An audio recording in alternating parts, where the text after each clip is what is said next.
எடப்பாடியை விமர்சித்து வந்த தினகரன் இபிஎஸ்ஸின் டெல்லி விசிட்டுக்கு பின் அமைதியானது ஏன்? நீங்க சொல்லுங்க. அவர் அப்படி அமைதி ஆயிட்டாரா? அண்மையில் டிடி தினகரன் அவர்களோடு பேசுகிற ஒரு வாய்ப்பு கிடைத்தது. நம்ம இதை பற்றி நிறையா நம்ம ஷோவில் டிடி தினகரனுடைய அமமுக குறித்து நம்ம தொடர்ந்து பேசுகிறனால அவரும் ஆர்டிஎக்ஸ் ஷோலாம் பார்க்குறாரா சொல்லிட்டு இருந்தார். நிறைய விமர்சனங்கள் பாராட்டுகள்லாம் முன் வச்சார். தினகரன் என்ன சொல்கிறாருன்னா, நீங்கள் 2026 தேர்தலை மற்றவர்களுக்கு எப்படின்னு தெரியல, அமமுகவுக்கு இது ஒரு வாழ்வாசாவா தேர்தல். ஒரு பெரிய இலக்கை நோக்கி அதிமுக மாதிரியான 1.5 கோடி தொண்டர்கள் கொண்ட இயக்கம் ஒரு சரியில்லாத தலைமையின் கீழே இயங்கிட்டு இருக்கிறத மீட்கிறதுக்காக தான் அமமுக உருவானுச்சு. நான் கட்சியை தொடங்கின போது என்னை நம்பி பல மாவட்டங்கள்லேருந்து இன்னைக்கு எம்எல்ஏக்கள் அமைச்சர்களாக இருக்க வேண்டிய ஆட்கள், இன்னைக்கு ஒருவேளை அவங்க அதிமுகலையோ திமுகலையோ இருந்திருந்தாங்கன்னா நல்ல பதவியில் இருந்துறவங்க என் கூட இருக்காங்க. நான் அவங்களுக்கு ஏதாவது செய்ய வேண்டிய ஒரு இடத்துல இருக்கேன்.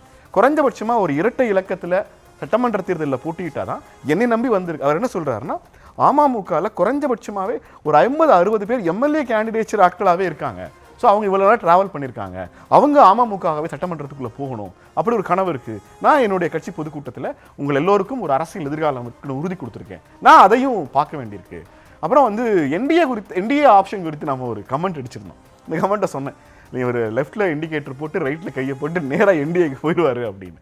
அப்புறம் அவர் ஏன் நீங்கள் மறைஞ்சு பெங்களூர்லேருந்து டெல்லிக்கு போனீங்க அப்படின்னு நான் ஒரு கேள்வி கேட்டேன்.